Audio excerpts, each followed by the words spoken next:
तो ईरानी अमेरिकन को इजाजत नहीं देते थे कि सेम कमरे में, एक ही कमरे में एक ही मेज पर बैठें।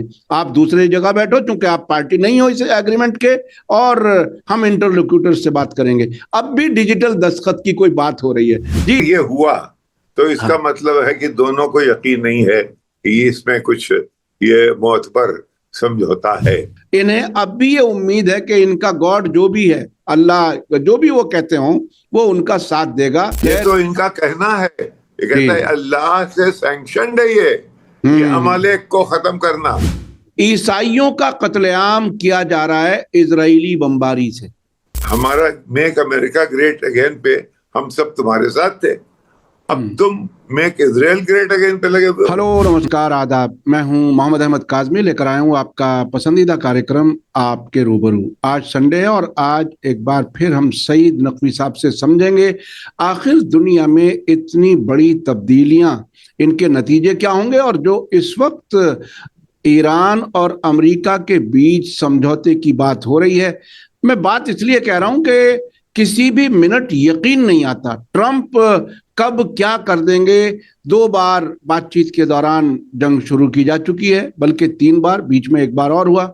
तो क्या कुछ सूरत हाल होगी, ये समझना बहुत एक मुश्किल काम है। नकवी साहब से हम समझने की कोशिश करेंगे कि जो अब यूरोप में कहीं एग्रीमेंट साइन होने की तैयारियां जैसी लग रही हैं, ईरान अपनी जीत का दावा कर रहा है, अमेरिका भी जाहिर है अपनी कॉन्स्टिट्यूएंसी को कुछ तो समझाएगा, वहां भी क्या क्या सूरत हाल है, किस तरफ हालात जा रहे हैं, ये हम समझने की कोशिश करेंगे। सईद नकवी साहब को एक यानी उनका इंट्रोडक्शन कराना बहुत मुश्किल है, लेकिन ये कि 1964 से जर्नलिज्म की शुरुआत और 110 मुल्कों से बराह रास्त रिपोर्टिंग, और बहुत से मुल्क के और दूसरे मुल्कों के भी अखबारों में काम करना, काफ़ी जिम्मेदार पोजीशन में, अमेरिका और यूके में भी काम करना, भारत के कई अखबारों, बाकायदा एडिटर इंडियन एक्सप्रेस चेन्नई के रह चुके। एक बहुत सी चीज़ें हैं। मैं इस वक्त मुख्तसर ये कि बहुत सी किताबें लिखी हैं, जर्नलिज्म का वो तजर्बा जो दुनिया में शायद ही किसी को नसीब हो। नकवी साहब बताइए क्या सूरत हाल है, अब क्या आपको यकीन आता है कि अब सुकून हो जाएगा, डील हो जाएगी, अमेरिका इसी तरह से जो आज बात करेगा उसी पर अमल करेगा, क्या इजराइल भी उस पर अमल करेगा जो अभी कहता है कि हम इस एग्रीमेंट से बाहर हैं? क्या देख रहे हैं आप? जैसा आपने कहा, दुनिया में किसी को भी यकीन नहीं है कि ट्रंप जो आज कह रहे हैं कल वही होगा। उन्होंने ये कह रखा है कि हम अभी तो ये कि हम उन पे हमला करेंगे, उसके फौरन बाद उन्होंने कह दिया कि पीस एग्रीमेंट बहुत किसी मंजिल पे पहुंच रहा है, और तो अब सब इंतजार कर रहे हैं। कुछ लोग ये कहते हैं कि ये वीकेंड और जुमेरात और जुमे के बीच में ये अनाउंसमेंट्स जो करते हैं वो इसलिए कि कहीं ये मार्केट जो है वो उछल पड़े और अगले दिन मंडे को जाके ये लोग इनकैश कर लें। इस तरह से ये गोया एक कैसीनो की तरह खेला जा रहा है इस मामले को, ये भी लोग कह रहे हैं और मोहतबर लोग कह रहे हैं। बहरहाल एक तरफ तो ये है, दूसरी तरफ जो कि जिसमें कि ज्यादा दम है वो है कि अब फॉरेन मिनिस्टर ईरान अरागची का ये कहना है कि we have never been closer to a deal. उनका ये कहना है कि अब जो जिस मंजिल पे हम हैं वो पाकिस्तान ने हमसे और अमेरिकन से जो समझौता करवाया है वो अब तकरीबन उस मंजिल पे है जिस मंजिल पे ये कभी नहीं रहा है। तो ये बात वजनी मालूम होती है। वो भी जानते हैं ट्रंप के उतार चढ़ाव को, वो भी जानते हैं कि आज वो क्या कह रहे हैं, कल क्या होगा, लेकिन ये बातें तो और लोगों से भी कर रहे हैं ना, तो लिहाजा इनका ये कहना इसमें कुछ जान नजर आती है। अब लेकिन अभी भी ये नहीं कहा जा सकता कि ये अग्रीमेंट साइन होगा। हाँ, अब ऐंचातानी ये हो रही है कि भाई ये इतना बड़ा खेल जो है ये कतर और इस्लामाबाद में किया जाए, ये इसमें वैसे ही वेस्ट हर चीज से पीछे हट गया है और एक जमाने में सब आगे आगे रहता था, तो वेस्ट को अब ये, तो लिहाजा ये एक तजवीज दी गई है कि जिनीवा में सिग्नेचर किया जाए, क्योंकि वो एक ट्रेडिशनल सी जगह है जहां इस तरह के दस्तावेज पे दस्तखत तमाम मुल्कों ने किए हैं। तो एक बात ये चल रही है। दूसरी ये कि भाई इसमें ईरान, इसमें इस्लामाबाद का कितना बड़ा कितना मुफीद साबित हुआ है, उसकी छवि दुनिया में क्या बनेगी। उधर कतर वाले भी सोच रहे हैं कि भाई हमने भी बहुत कुछ किया है, तो ये भी है, ये बिचौलियों के बीच में भी एक कंपटीशन है। बहरहाल अभी ये लग रहा है, जिसे कहते हैं कॉशियस ऑप्टिमिज्म का मौका है। अभी ज्यादा ऑप्टिमिस्टिक न होइए, कॉशियस रहिए, आगे आगे देखिए। आगे आगे देखिए क्या होता है। और एक बीच में एक कहीं तफसील में मैं पढ़ रहा था खबर में, कोई साइनिंग सेरेमनी ना होकर के कोई डिजिटल किस्म की कोई चीज हो जाए, यानी फिजिकली एक दूसरे के सामने ना बैठें और शायद डिजिटल किस्म के कोई सिग्नेचर चले जाएं, ऐसी भी कोई बात कहीं तजवीज में है और ये बहुत ही दिलचस्प होगी। देखिए, अब से पहले ईरान की ये तारीख रही है कि बातचीत डायरेक्ट एक कमरे में बैठने से इनकार किया। हमें याद है जब 2015 की डील खत्म हुई और उसके बाद दोबारा यूरोप में बातचीत हुई, तो ईरानी अमेरिकन को इजाजत नहीं देते थे कि सेम कमरे में, एक ही कमरे में एक ही मेज पर बैठें। आप दूसरी जगह बैठो क्योंकि आप पार्टी नहीं हो इस एग्रीमेंट के, और हम इंटरलोक्यूटर से बात करेंगे। अब भी डिजिटल दस्तखत की कोई बात हो रही है। जी, आप कुछ इसमें ऐड करेंगे? इसमें अगर ये हुआ तो इसका मतलब है कि दोनों को यकीन नहीं है कि इसमें कुछ ये मोतबर समझौता है। ये फिर भाई उसमें एक कदम तो आगे बढ़ना चाहिए ईरान को भी और अमेरिका को भी, के सामने बैठ के भाई अब देखो सब कहीं बदी भूलो, अब इस वक्त हम लोग समझौता कर रहे हैं, लेकिन वो समझौता भी एक इंटरिम सा है, क्योंकि उसमें ये कह रहे हैं, अभी पब्लिक नहीं किए गए हैं उस पे डिटेल्स कि किन किन मामलों पे तय हो गया है मामला, वो अभी क्लियर नहीं हुआ है, तो वो अनाउंस कब करेंगे। देखिए, डिप्लोमेसी जो है, डिप्लोमेसी का तरीका ये अमेरिका ने शुरू किया कि मीडिया के जरिए डिप्लोमेसी, यानी आपने मीडिया से चीजें उछाल दी और अब उसको दुनिया वाले सब रिएक्ट करते घूम रहे हैं और आप जो चाहें उसमें से मतलब निकालें।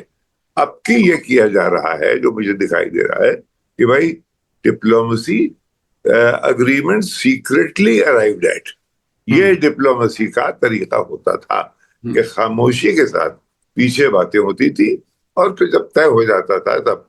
लेकिन media as part of diplomacy, ये अमेरिका का खास कंट्रीब्यूशन है डिप्लोमेटिक तरीकों में। वो अभी तक कम से कम ये 24 घंटों में एक रिस्ट्रेंट दिखाई दे रहा है। ये रिस्ट्रेंट दिखाई दे रहा है। और ये एक बार आपने अब से पहले भी कहा था कि ईरान कोई वो टेलीविजन वाला मौका नहीं दे रहा, जो ज़ेलेंस्की का हाल किया था ओवल ऑफिस में, या उसके अलावा फिर साउथ अफ्रीका के प्रेसिडेंट गए थे, उन्हें तो बल्कि उस बेइज्जती से बचने के लिए ये कहना पड़ा कि मेरे पास आपको गिफ्ट करने के लिए हवाई जहाज नहीं है, तो इस तरह से वो जान बचा करके चले गए थे। ईरान ने कोई मौका अभी तक नहीं दिया कि टेलीविजन कैमरे के सामने कोई एम्बेरसमेंट हो, कुछ हो। अच्छा, इस मजबूती से अच्छा, अब जब ये एक यकीन की कमी की हालत है, कॉशियस ऑप्टिमिज्म की आपने बात कही, तो फिर अब मेरे ख्याल से ये नापतोल करने का वक्त है। अभी एक हफ्ते पहले अमेरिका में मूडीज की एक रिपोर्ट आई थी, ये कहा था कि अगर एक हफ्ते में कोई डील ना हुई तो अमेरिका में बहुत बड़ा रिसेशन आने वाला है, उसे कोई नहीं रोक सकता। इधर हॉर्मुज ईरान के कंट्रोल में है, मार्केट अभी भी बहुत परेशान है, महंगाई से दुनिया के लोग परेशान हैं। अब मेरे ख्याल से ये असेसमेंट करना चाहिए, आप ज्यादा बेहतर बता पाएंगे कि एग्रीमेंट हुआ तो क्या होगा, नहीं हुआ तो क्या होगा, क्योंकि इस बीच में हम उस हालत में हैं, कुछ कहना जरा मुश्किल है जी। देखिए, मेरे हाथ में प्यू रिसर्च सेंटर की रिपोर्ट है। ये है जनाब अली, कोई 50 पेज की रिपोर्ट ये है। और इस तरह की बहुत सी रिपोर्ट्स आ चुकी हैं, जो कि अगर उसके पन्नों को मैं पढ़ूं, उनके डिटेल, तो वक्त गुजरेगा। मैं उसका लुब्बे-लुबाब बता देता हूँ। ये है कि अमेरिका की पोजीशन जो दुनिया में है 140 के ऊपर ममालिक में इससे कम कभी नहीं रही। यानी अमेरिका को जिस नुक्ते नजर से दुनिया देख रही है, इतना दबा हुआ और इतना कमजोर अमेरिका कभी नहीं दिखा है दुनिया को। सवाल यह हुआ कि क्या इतने नंबर में मेरे याद नहीं है, इसमें है पूरे नंबर वगैरह, कि अगर इतने ममालिक अमेरिका को बरसरे इक़्तिदार देखना चाहते हैं और इतने चीन को, तो उसमें चीन का नंबर भारी होता दिखाई दे रहा है। और ये प्यूस की रिपोर्ट कह रही है। तो इसका मतलब ये है कि हर वेरिएबल पे अमेरिका गिरता दिखाई दे रहा है, हर वेरिएबल पे। और ये इजराइल के लिए भी बहुत अच्छी बात नहीं है, क्योंकि बिल्कुल, और अमेरिका का सवाल उसके पीछे वजह जो है वो अमेरिका का टोटल सपोर्ट इजराइल की उस हरकत को, जिसको कि दुनिया जेनोसाइड के नाम से जानती है, वो उस वक्त अंदाजा नहीं हो रहा था। आप कह रहे थे कि भाई इसका देखिए सामने हो रहा है, इसका नतीजा कुछ नहीं है। नतीजा ये हुआ कि सरकारें तो नहीं बोली, लेकिन अवाम उठ खड़े हुए। और अवाम उठ खड़े हुए, जिस हद तक दुनिया में डेमोक्रेसी का असर है कदरे, वो फिर एकदम से चौंके कि हर जगह इतनी अनपॉपुलर इजराइल कभी नहीं रहा है। उसको सपोर्ट देने से जो रब ऑफ हुआ है इसके ऊपर अमेरिका पे, वो बहुत ही मुज़िर साबित हुआ है अमेरिका के लिए। देखिए, इसमें एक बात आप समझ लीजिए, 6 एलिमेंट्स हैं, 6 एलिमेंट्स। अमेरिका और मिडिल ईस्ट इधर, अमेरिका और यूक्रेन उधर, यूरोप और यूक्रेन उधर, यूरोप और मिडिल ईस्ट इधर, और ये इजराइल लॉबी। इस ट्रायंगल को देखिए, इजराइल लॉबी, अमेरिका, इजराइल और ईरान। अभी इसमें क्या है कि इजराइल लॉबी अभी तक ये कहती रही है कि भाई तू नेतन्याहू, तू थोड़ा बहुत कर ले, ये इनके लिए बहुत मुज़िर हो रहा है, लेकिन हम इन्हें संभाल लेंगे। हम इन्हें कैसे संभाल लेंगे? क्योंकि इजराइल लॉबी के बगैर ये लोग इलेक्शन नहीं लड़ पाएंगे।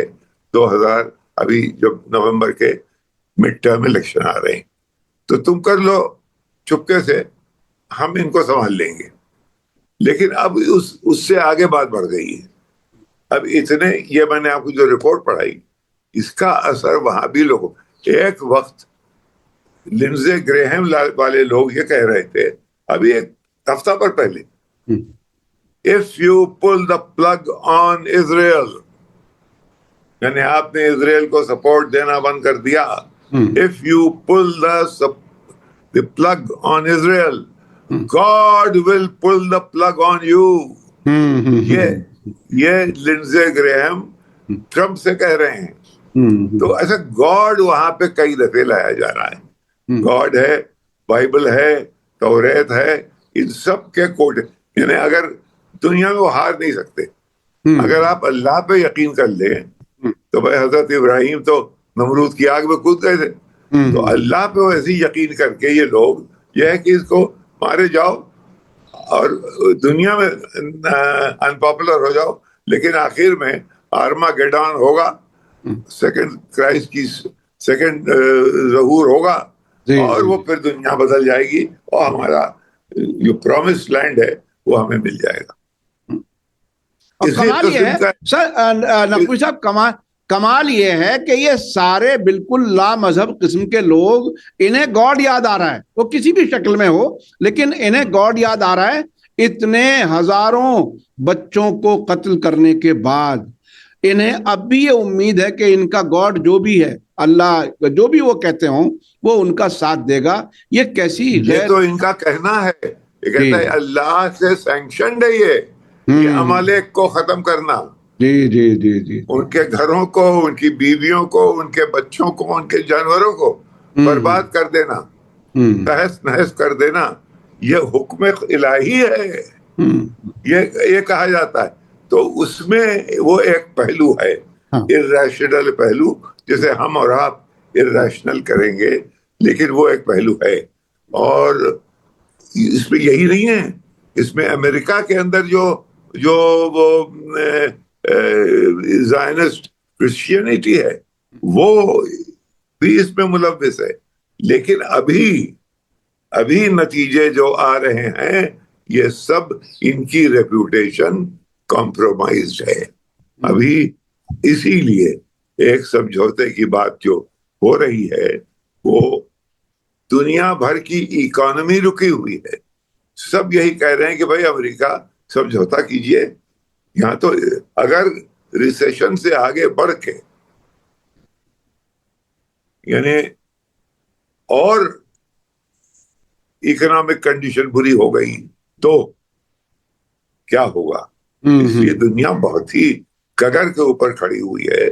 खुदा के वास्ते कुछ मदद कीजिए, ये अमेरिका से लोग कह रहे हैं। अब ये प्रेशर है अमेरिका के ऊपर, इतने प्रेशर, लेकिन इसका सबसे खामोशी से कौन सुन रहा है? नेतन्याहू और इजरायली। अच्छा, इजरायलीज के अंदर, यानी नेतन्याहू को भूल जाइए, इजराइल के अंदर अब ये भय है कि हम खत्म हो रहे हैं, लिहाजा जंग को जारी रखो। Not just Netanyahu but others also, कि भाई क्योंकि वो ये देख रहे हैं कि इजराइल हर तरफ से अब घिर गया है, उसकी सपोर्ट बेस वहां नहीं रही वॉशिंगटन में। जी जी जी जी। अगर वॉशिंगटन का इंटरेस्ट, मैंने पहले भी कहा था, इंपीरियलिज्म का इंटरेस्ट अगर हार्म करेगा इजराइल, तो इंपीरियलिज्म इजराइल को डंप कर देगा। उसमें फिर ये डिटेल्स हैं साहब की, वो इजराइल लॉबी है और राइट विंग है और जैरेड कुशनर हैं, ये सब बचा ले जाएंगे। जी जी। यानी बहुत सादा जबान में आपने, जाहिर है बहुत पहले भी कहा था, हमारे देखने वालों को अच्छी तरह याद होगा, इस जंग के शुरुआत में भी कहा, बीच में भी कहा कि जब भी मैं सादा जबान में कह रहा हूं, जब भी अमेरिका को इजराइल की जरूरत नहीं रहेगी और अमेरिका उसे छोड़ देगा तो इजराइल का वजूद बाकी नहीं रहेगा, ये सूरत है। अच्छा, इस बीच में एक टकर कार्लसन का एक वीडियो आया जो हमने कल अपने नाजरीन को दिखाया भी है, उसका हिंदी तर्जुमा करके। वो ये कह रहा है कि बेरूत में ईसाइयों का कत्लेआम किया जा रहा है इजरायली बमबारी से। बेरूत हिजबुल्लाह का गढ़ नहीं है, और भी कुछ इलाकों के नाम उसने बताए हैं कि ईसाइयों का कत्लेआम कर रहा है इजराइल, और उनको बचाने का काम कर रहा है सिर्फ एक मुल्क, वो है ईरान, जो कहता है कि जंग बंदी में लेबनान का शामिल करना जरूरी है। और वो उसने ये भी कहा कि शायद कुछ लोग कहें अजीब सी बात मैं कर रहा हूं, लेकिन सच्चाई यही है कि ईरान गाजा के लोगों के साथ भी है। जो ईसाइयों का कत्लेआम हो रहा है बेरूत में और लेबनान के दूसरे हिस्सों में, उसको भी वो रोकना चाहता है। टकर कार्लसन उस लेवल का आदमी है जिसके बारे में यह भी कहा जा रहा है कि शायद वो प्रेसिडेंशियल इलेक्शन लड़े ईरान में, अमेरिका में, माफ कीजिएगा। तो क्या अब और क्या क्या तब्दीलियां उम्मीद करते हैं आप? टकर कार्लसन को बहुत लोग देखते हैं सब। नहीं, टकर कार्लसन ही नहीं, टकर कार्लसन के साथ देखिए अमेरिका में हम ये लोग कह चुके हैं, लेकिन अक्सर चीजें रिपीट करने में कोई हर्ज नहीं। देखिए मागा, मेक अमेरिका ग्रेट अगेन, जिस स्लोगन पे कि ट्रंप साहब प्रेसिडेंट बने, पहली दफे भी बने थे और अब की तो बिल्कुल उसी प्लेटफॉर्म पे बने, उस मैगा के अंदर एक शिगाफ आ गया। लोगों ने यह कहना शुरू किया, वो एक बहुत उनके लीडर का मर्डर भी हो गया इस बात पे, चार्ली कर्क का कत्ल हो गया। यूटा यूनिवर्सिटी के कैंपस में वो तकरीर कर रहा था। क्यों कत्ल हुआ उसका इन्वेस्टिगेशन किया गया। मालूम यह हुआ, पहले तो उन्होंने एक जॉनसन नाम के 22 साल के एक बच्चे को लेके अंदर कर दिया, लेकिन ये जो केंट, जो कि उनके काउंटर टेररिज्म के आउटफिट का हेड था, उसने रिजाइन किया। उसने कहा मैंने इसलिए रिजाइन किया है कि मैं ये देख रहा था कि इसके चार्ली कर्क के कत्ल में जो नीडल ऑफ सस्पिशन इजराइल की तरफ जा रही थी, उस वजह से इस इन्वेस्टिगेशन को रद्द कर दिया गया। उसने इस हद तक जाके कहा, दबे जबान में, इतनी ओपनली नहीं कहा, दबी जबान में उसने यही कहा। तो मतलब ये हुआ कि वहां पे लोगों को ये शुबा हो गया कि भाई तुम हमारा मेक अमेरिका ग्रेट अगेन पे हम सब तुम्हारे साथ थे, अब तुम मेक इजराइल ग्रेट अगेन पे लगे हुए हो।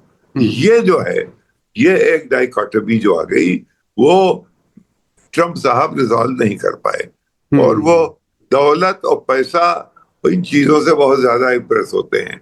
और मिरियम हॉलस्टाइन जो है वो 60 बिलियन, वहां कनेसेट में एक मीटिंग में ये भी थी, मीटिंग में आपने कहा भाई खड़ी हो जाओ साहब, क्या औरत है, $60 बिलियन। तो ये है, सोने का इतना पूजा करने वाला ये आदमी है। तो दौलत का और उसमें नेशनल इंटरेस्ट कितना आता है, नहीं, दौलत को वो नेशनल इंटरेस्ट समझता है जी, दौलत में, लेकिन वो नहीं हो रही है जी। और इस किस्म का रुझान बहुत से मुल्कों में है। हमारे मुल्क में भी कुछ दौलतमंद लोगों को बाकायदा पनपाया जा रहा है, सपोर्ट दी जाती है। अच्छा, आपने जो ये चार्ली कर्क वाले उसके बारे में बताया कि एंटी टेररिज्म की जो हेड थिंग, उन्होंने ये इशारा दिया था। अभी 3-4 दिन पहले पेंटागन की एक रिपोर्ट आई है। पेंटागन ने ये कहा है कि इजराइल की मोसाद एजेंसी अमेरिका के लिए खतरा है और उसका लेवल बढ़ाया है, उन्होंने क्रिटिकल लेवल बढ़ाया है, यानी बहुत ही संजीदा सीरियस खतरा है मोसाद अमेरिका के लिए। तो ये बात जो आप कह रहे हैं चार्ली कर्क के कत्ल का, वो बिल्कुल सामने है। अच्छा, कुछ एक्सपर्ट्स इस वक्त ये कह रहे हैं पेंटागन में इजराइल के ऑफिसर्स मुस्तकिल तौर से रहते हैं, वहां उनके कमरे हैं, और एक मीटिंग जो बड़ी क्रिटिकल और सीक्रेट मीटिंग थी, उसमें कहा जाता है कि दरवाजा खोला गया और ये अफसर अंदर आए और बहुत नाराज हुए कि ये आप लोग जो सोच रहे हैं ये गलत है, इजराइल के साथ आपको ये करना चाहिए। इस हद तक जो पेनिट्रेशन है इजराइल का, वो लोग, मैगा वाले लोग इसको बहुत ही मुजिर समझ रहे हैं अमेरिका के लिए। बिल्कुल, बात यहाँ तक आ गई। और तकरीबन इसी किस्म की बात किसी, मुझे नाम इस वक्त याद नहीं आ रहा, CIA के साबिक अफसर ने ये कहा था कि हम अपनी CIA के अफसरान की मीटिंग CIA हेडक्वार्टर में नहीं करते, इसलिए कि हमें ये यकीन होता है कि यहाँ कोई ना कोई मोसाद का है। यानी अपने ही ऑफिस में, अपने ही घर में। कल अगर ट्रंप कहने लगे कि मुझे व्हाइट हाउस में मीटिंग नहीं करनी, मिसाल के तौर पर, हालांकि वो तो खुद अमेरिका के प्रेसिडेंट और प्राइम मिनिस्टर बनने की भी बातें कभी कभी करते हैं। अच्छा, अब मैं आता हूं भारत के मामले पर। भारत के 3 जो नाविक थे वो अमेरिकी हमलों में मार दिए गए। और अब बिल्कुल ताजा उसमें एक टर्न लाने की कोशिश की जा रही है कि साहब ये ईरान ने मारे, अमेरिका ने नहीं मारे। इस वाक़े को कैसे देख रहे हैं, क्या है? वो तो साफ हो गया। हाँ, जबकि अमेरिका ही के और इन्होंने और जगह तो ये बुला लेते हैं एम्बेसडर्स को। ईरानियन एम्बेसडर को बुला लिया पूछने के लिए, लेकिन जब बात आई ये हिंदुस्तानी मरे अमेरिकी हमले से, तो फिर इन्होंने एम्बेसडर को नहीं बुलाया, उसके नीचे वाले आदमी को बुलाया। तो एक डिफरेंस, एक जरा सा लिहाज अमेरिका की तरफ अभी बहुत ज्यादा हद तक मौजूद है। ये कब तब्दीली इसमें आएगी, ये सितंबर में जब ब्रिक्स की यहाँ मीटिंग होगी उसमें ये बात वाजे होगी। और कि हिंदुस्तान अब किस अजीब, एक तरफ क्वाड के भी मेंबरशिप है जी, अच्छा, वो क्वाड के अलावा वो एक उससे बड़ी तंजीम बना रखी है जिसमें क्या इंडिया नहीं है। और तो कहाँ है हिंदुस्तान? एक साहब ने बहुत ही दिलचस्प, माफ कीजिएगा मैं बीच में रोक रहा हूँ, एक साहब ने बहुत ही दिलचस्प बात कही कि हम चीन के खिलाफ क्वाड में हैं और हम चीन के साथ ब्रिक्स में हैं, तो हम कहाँ हैं? ये बहुत अच्छा, एक और बहुत ही दिलचस्प है। देखिए, ब्रिक्स इस वक्त जबकि अमेरिका की कमजोरी दुनिया के सामने आया है, ऐसे वक्त में अमेरिका के दोस्त मोदी जी उसके चेयरमैन हैं। तो ये भारत का चेयरमैन होना खुद ब्रिक्स मूवमेंट के लिए एक तरह से मुज़र नजर आ रहा है, क्योंकि ये तो बेहतरीन वक्त है, गरम लोहे पर चोट मारो तो काम करेगा। अब ये गरम लोहे के टाइम पर उनका दोस्त यहाँ पर चेयरमैन है, तो इसके क्या मानी है? पूरी दुनिया की सियासत पे इसका क्या असर पड़ेगा? नहीं कर ना पाएंगे, उसको किसी न किसी तरीके से गोल मोल किया जाएगा। कोई फाइनल स्टेटमेंट निकलने में दिक्कत होगी, क्योंकि ये इधर की भी शेख भी खुश रहे, शैतान भी नाराज ना हो, इनका रवैया ये रहेगा, शेख भी खुश रहे, शैतान भी नाराज ना हो। लेकिन जो शेख है वो नहीं मानेगा, वो कहेगा फिर इस पे कोई अभी हम लोग दस्तखत करने के लिए राजी नहीं है। वो उसमें एक्सपोज हो जाएगा हिंदुस्तान का आइसोलेशन होना। लेकिन हिंदुस्तान को कोई आइसोलेट नहीं करना चाहता, जो कुछ हो जाए। दुनिया की कोर्टें कुछ ऐसी सेट है कि ये हिंदुस्तान को, मोदी और भारतवर्ष को अलग अलग भी दुनिया देखती है कि भारत जो है वो एक बड़ी सिविलाइजेशन है। भारत जो है वो 104 बिलियन लोग हैं, और इसमें बहरहाल एक बड़ा मिडिल क्लास है, बहरहाल एक इंडस्ट्रियल सेक्टर है। यानी डिटेल्स में न जाइए, बिल्कुल, इसको कोई दुनिया में सब अपने साथ लेके चलना चाहते हैं। आप ये कह दें कि साहब मोदी की वजह से ये लोग नाराज हैं, नहीं, इनको ये रियलिस्ट लोग हैं, ये अपना सेल्फ इंटरेस्ट देखते हैं, और ये देख रहे हैं कि बहुत बड़ी मंडी है, बहुत बड़ा बेस है यहाँ पे, और चीन की राइस के साथ किसी तरीके से इसके अंदर हवा पंप करके इसको मजबूत किया जाए, ये शौक है सबको। तो लिहाजा ये मुफीद है हिंदुस्तान के लिए। अभी उस मंजिल पे नहीं है हिंदुस्तान के और चीन के मुकाबले में, लेकिन लोगों की दिलों में ये है कि इसको किसी तरीके से इसके अंदर हवा भर के इसको इन्फ्लेट करके तैयार किया जाए, ताकि एक हमारे साथ रहे और चीन के खिलाफ रहे। ये है कि लेकिन एक प्रेशर ये चल रहा है कि चीन से अब बात भी करिए, क्योंकि अगर चीन से बात नहीं करेंगे तो हो सकता है ये वाला प्लैंक कमजोर दिखाई दे बाद में। तो वो एक तरफ चीन से बातें भी हो रही हैं, वही है, शेख भी खुश रहे, शैतान भी नाराज ना हो।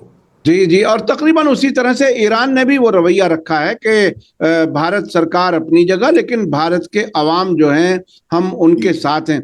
आज जब हमारी आपकी बात हो रही है, आज तेहरान में इनकलाब स्क्वायर पर भारत के ईरान में रहने वाले लोगों ने ईरानियों के साथ हमदर्दी जताने के लिए एक बहुत बड़ा प्रोग्राम रखा है, जिसकी तस्वीरें हम अपने देखने वालों को जरूर दिखाएंगे। और उसमें बहुत बड़ी तादाद में ईरानी आने वाले हैं, यानी इससे पहले भी हुआ है, और वहां जो ईरान में भारत के लोग हैं वो अवामी मैसेज वहां देने की कोशिश कर रहे हैं। अच्छा, अब थोड़ा सा और आगे बढ़कर के, हालांकि आपसे शुरू में ये बात हो गई कि ऑप्टिमिस्टिक कॉशन जो है वो रखने की जरूरत है, ना तो ये यकीन किया जा सकता कि डील बिल्कुल हो रही है, और ये भी नहीं कहा जा सकता कि जंग हो रही है। अब ट्रंप और नेतन्याहू के बीच के रिश्ते भी बीच में बड़े अजीब से हुए, गालियां तक दी गई टेलीफोन पर, और अभी हाल ही में नेतन्याहू ने कहा कि हमें इसकी तफसील मालूम नहीं है, और उधर पेंटागन से ये इत्तला आई कि मोसाद से सबसे ज्यादा खतरा अमेरिका को है, क्रिटिकल पोजीशन में है। अब आने वाले वक्त में और क्या क्या हम देख सकते हैं, अगले 1-2 हफ्तों में अगर देखा जाए तो क्या क्या इम्कान है? अब नजर रखिए जिनीवा पे। जिनीवा की बात हो रही है कि वहां दस्तखत किए जाएंगे। अब ये दस्तखत कैसे किए जाएंगे? आमने सामने बैठ के किए जाएंगे, या जैसे आपने कहा कि डिजिटल, तो फिर वो तो कहीं भी हो सकते हैं, उसमें सैक्रोसैंक्ट जिनीवा क्यों है? पर ये है, लेकिन जो चीज अहम है वो बिल्कुल and total abandonment of Israel. ये अभी मेजर अगर आप करिए चाइना में इसकी, ईरान के गेम्स इस जंग में, अगर बिल्कुल ये अमेरिका को ईरान से, इजराइल से सेपरेट कर देना, ये ईरान की बहुत बड़ी कामयाबी है। अंदर वहां पे मैगा के अंदर शिगाफ पैदा कर देना, ये भी इसी जंग की कामयाबी है। वहां की इंटेलिजेंस एजेंसी में शिगाफ पैदा कर देना, ये भी यहाँ की इस जंग की कामयाबी है।